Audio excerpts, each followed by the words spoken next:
Right, I'd like to call on our next guest speaker, which is Peter West. Peter's a project leader with the Invasive Animals Cooperative Research Centre based in Orange, New South Wales at the Department of Primary Industries. And he's going to talk to us about MynaScan. Peter, over to you.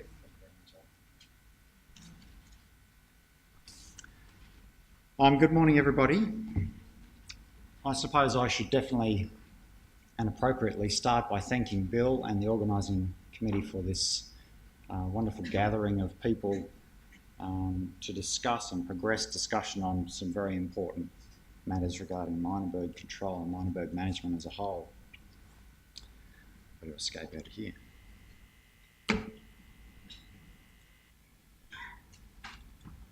I work for the Invasive Animals CRC, and the Invasive Animals CRC is really all about trying to develop innovative pest control technologies. With that, we need to focus on adoption of those best practice pest control technologies. And part of the important step there is defining the problem, getting a very good understanding of what the situation is with myna birds and how to deploy control techniques in the best possible way. We in the Invasive Animals CRC have developed a program called MynaScan, and I'll talk to you about a small component of it today. I apologise, I was proposing to present a whole lot of data from that program, but really today I thought I might just focus on what the resource provides for communities or local government in trying to coordinate on-ground control.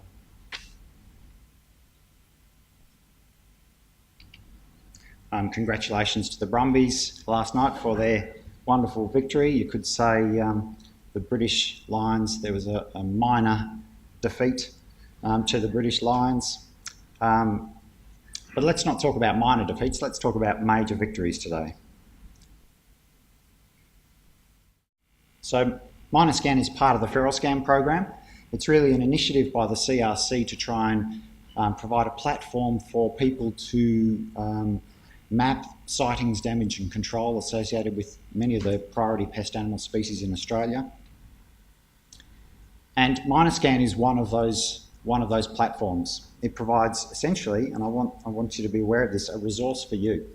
It's a resource which we've developed to facilitate accurate reporting, or accurate recording I should say, of information about miners in the field, where they occur, the problems that they cause, and what control actions are occurring. Now, I'm very mindful of the fact that a lot of local governments, a lot of community-led action groups like CMAG have their own systems and have their own ways of managing data. But we're not talking about replacing any of those systems. We're trying to offer this as an alternative. If it can be useful, let's use it. And for some groups that may be starting to establish, this may be a good way to manage your data or progress a process of using your data constructively to control miners. So it's a resource to improve accessibility to real-time data. So it's a real-time mapping resource that you can use and the community can use to record information in the field. It's also an important surveillance tool. We are seeing myna birds spreading across New South Wales, where I live, and many other areas of Australia. So we can look at these online mapping facilities to support us doing surveillance. I said it's a tool to support local groups. It's also a tool for new groups. So if you need some assistance mapping information and mapping data and getting the community involved in recording sightings or reporting damage, this is a facility that you could consider. Importantly, for us, it's a central site. We can use MynaScan to try and bring a lot of these data sets together to look at them across the landscape, but it's got a very spatial, very mapping element to it. So the focus will really be on geographic data. So the MynaScan website has probably been the most successful of the species sites within the MynaScan program, with nearly, well actually that figure's a little bit wrong there, but 12,000 sighting records added in about 2 years since it was launched, and we've just made some changes to the program in the last couple of weeks I'll tell you about shortly.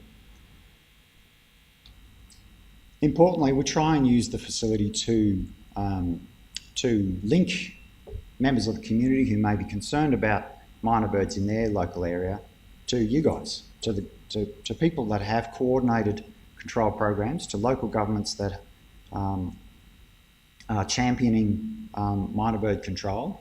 And so we try and use it as a networking facility. So, sorry, that's a long list of groups, perhaps not fully scoped out, but certainly there's links to a lot of people and a lot of initiatives. For instance, CMAG, so we have close links with CMAG from the website. And I should say that I get contacted a lot of the time. I've seen a myna bird, what can we do? And quite often I say, okay, well, here's a few things you can do, but also try and contact your local group. And we are seeing, and some of the speakers this morning have talked about this growing mass of community interest in undertaking control, and a key to that is working cooperatively, working together. The wealth of knowledge and experience in this room, I suppose, is extraordinary, and if we can try and work a bit more in a bit more integrated way and try and work better, we can certainly support communities and be very focused about what we do. So we try and provide all the resources and a connection to all the resources that have already been established. So here's an Indian Myna handbook that's already been written up. And image galleries, very kindly people have contributed photos to raise awareness. You all know that correct identification of Indian myna birds can be challenging, particularly at the margin of their geographic distribution, where people are a little bit unfamiliar with what they look like and quite often confuse them with the noisy myna. So this young character in the suburb of Fisher, my parents' house, if you saw a sighting of a myna bird, you could go to their mapping application up in the top right of this facility, and it would take you to a Google Maps API, which is just like Google Earth, Google Maps. You can zoom into your area, zoom right in and add information about that observation. Now, anybody can do this. You don't need to be part of a formalised group. For some of the other species in feral scan, we have grey nomads recording feral camels in Central Australia, so anybody can participate and enter data as they detect it. Similarly, we also have a damage reporting capability, so if you observe damage occurring at a site, and this is an important aspect to the whole discussion, we need to quantify and we need to show evidence that damage and problems are occurring, and sometimes those problems. Kate once sent me a photo of a myna bird in a supermarket, and I thought, that's quite, just cruising down the fruit and veg aisle.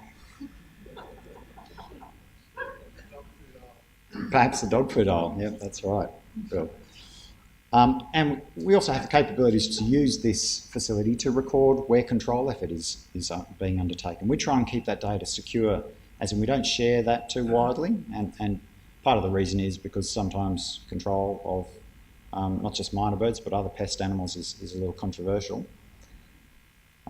So we share, anybody can see where damage is occurring and where sightings may be occurring to a certain level, but we try and understand that the control data that people may enter may be a little bit more sensitive, so we keep that essentially private. I should say that if Bruce was to log in and record data about any of these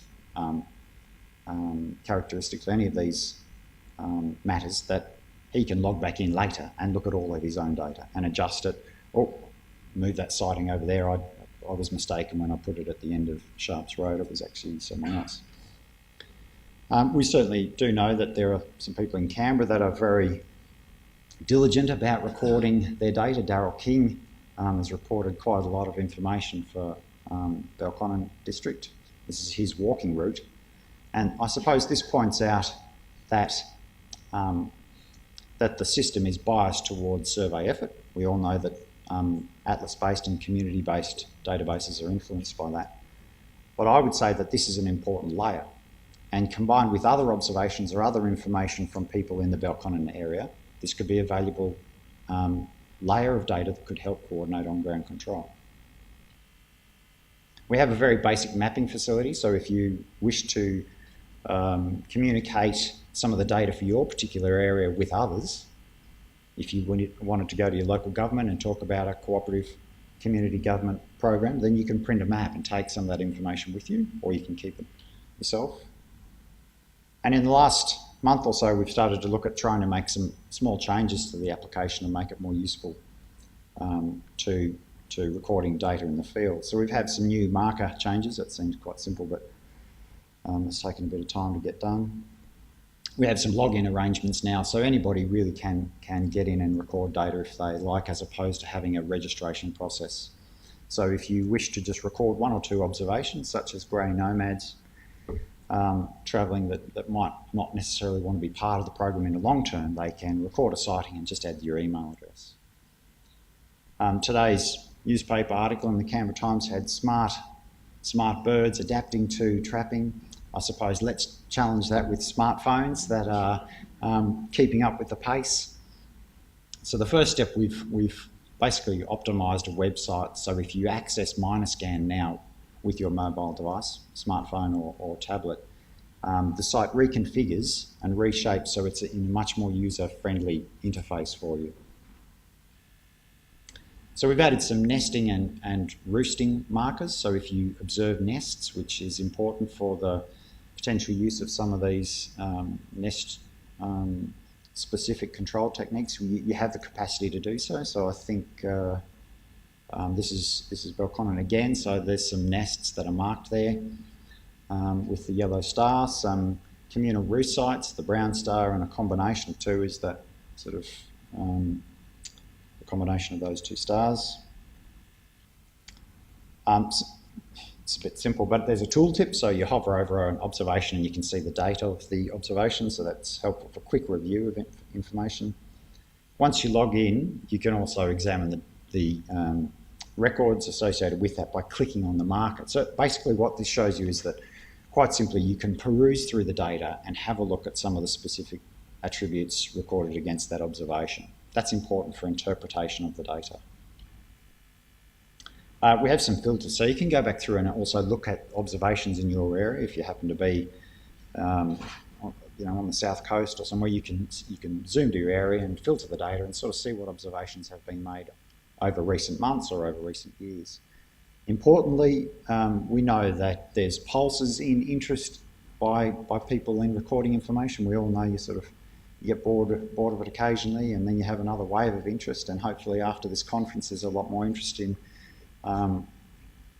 being active with recording sightings and recording information about myna birds.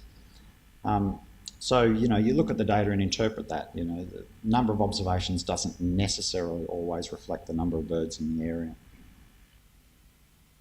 As I mentioned, we've got about 12,000 records of myna birds in MynaScan. That's probably a pretty comprehensive public gathered data set in a short time frame, and what we are seeing is that there are certainly expansions in observations and expansions in the distribution of the species which we had not otherwise known.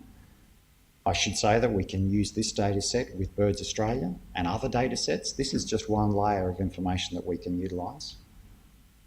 We've just changed MynaScan to only display the most recent 2,000 records, basically because the number of records being entered was quite rapidly increasing and the database was starting to slow down. We want to make MynaScan fast and efficient, so the most recent 2,000 records are the first ones you will see. You can go back to that filter option and look at other historical information if you like.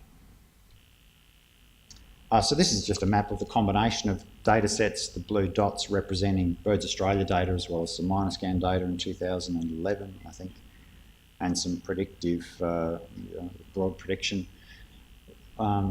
We've been speaking with the Tasmanian government about the potential incursion of myna birds down there as well, and they've got their own system for responding to incursions. So whilst we offered MynaScan as being a tool for them down there, given the low numbers of birds at the moment down there, maybe zero. In actual fact, they thought they'd just rely on their own infrastructure for the time being. That doesn't mean that we could quite easily customise MynaScan to support them. Importantly, we want to use this facility on a regional scale. We want to support initiatives, support programs to try and look at the data for research, for all sorts of outcomes. It's a challenge for us to try and do all of that with limited resources, but we're working to try and satisfy all those needs. So MynaScan is available from a desktop or a mobile device to support field-based data collection. If you have to return to your office and or your home and record data via a laptop or via a desktop, it's it's a lot easier, hopefully, to record data directly with your smartphone if you're a smartphone user. So in iPad or tablet or smartphone view, the data's clustering now just to try and make it easily presentable. As you zoom into your area, the data will separate out and you'll be able to see the records more clearly. So to sort of summarise what we hope MynaScan provides, and of course we're extremely reliant on good communication with people that are using MynaScan to make sure that it does accommodate for some of your needs, as many of your needs as possible. So it's a facility for mapping sightings, damage and control. We have importing and exporting data facilities, so you can import data sets that might be relevant to your area or export data from your local area. Map creation, so you can create a map, as I've covered off. It's also a very important awareness raising tool, and there's certainly people where I come from in Orange that weren't aware of the small incursion of myna birds there until we promoted their awareness of this MynaScan website. We have probably about 20 or 30 myna birds there, and I hope we keep that number very low.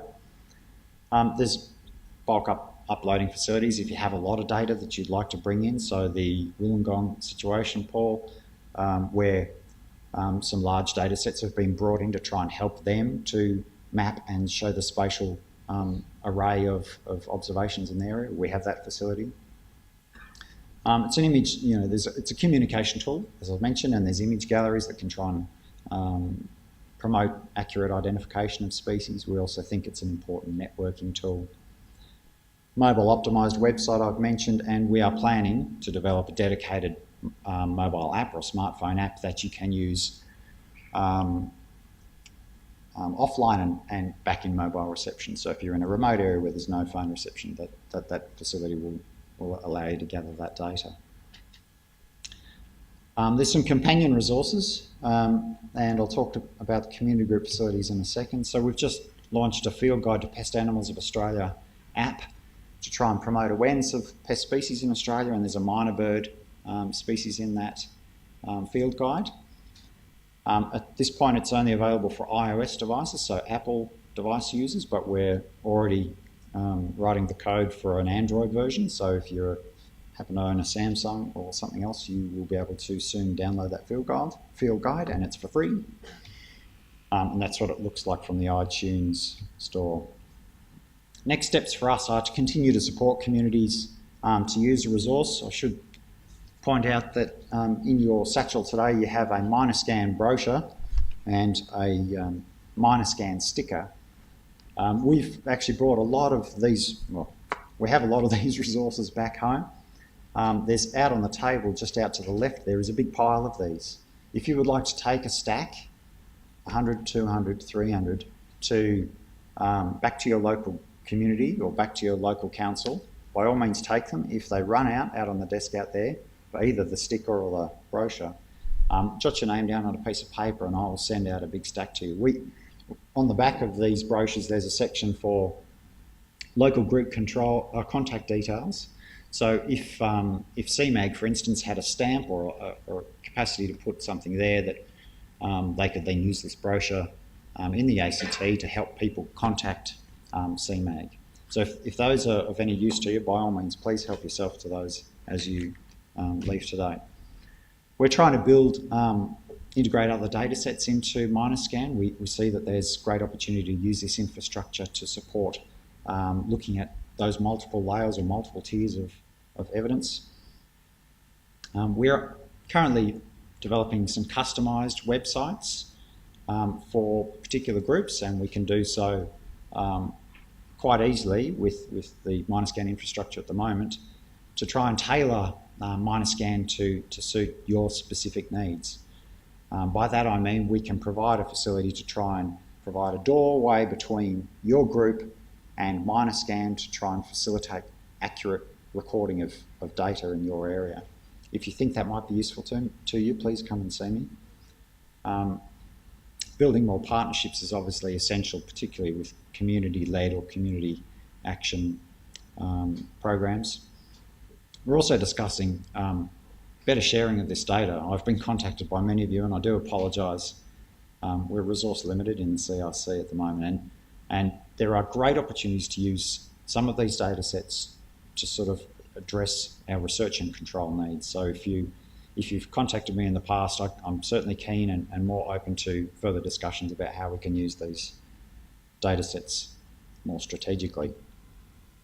The community facilities, it's really, as I just sort of described, a front end. And with that, we'll have a login arrangement. I'll just skip past that. So for CMAG, for instance, through the MynaScan website, we could create a facility to try and promote people in the Canberra area to work through CMAG and utilise this facility if you think that would be useful. So we haven't set this up. This is just a mocked up graphic. And it would only be the front end of the website, but it's to try and bridge that gap between this existing website and your own independent community group. We can customise the site also to record data in your area if it's relevant to you that might not necessarily be relevant to another area, and we're keen to have those discussions. And with the login facility, we're also trying to promote this, the capacity of this facility to allow you to network. And one thing we've been looking at is this idea of allowing members of CMAG, for instance, to log in and be part of a community within MynaScan.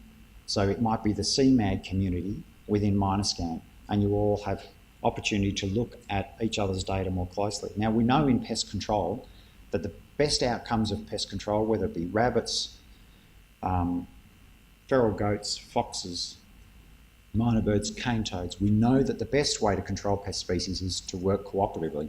We have to work with our neighbours to try and address the problem because of recolonisation rates, and it's also the best way to try and reduce the outlay in terms of costs. So it's a more cost-effective model to work cooperatively. So we can explore those opportunities to share data in these internal registered and secure login arrangements within MynaScan, and I'll continue to discuss those with people that are interested. I thought I'd end with this photo also of the minor bird in Fisher near my parents' house. So obviously education is important. We need to teach minor birds how to read. This is a MynaScan sticker on the back of my car, which is holding the bumper bar together. But so look, I just want to enforce that the MynaScan facility is not developed for reporting of data to anybody. It's a recording facility which you can utilise if you think it might satisfy some of your needs. And if it does, or if it could, or if it can, please let's have this discussion, because we've developed the infrastructure and would like to try and make it readily available to you. Thanks very much.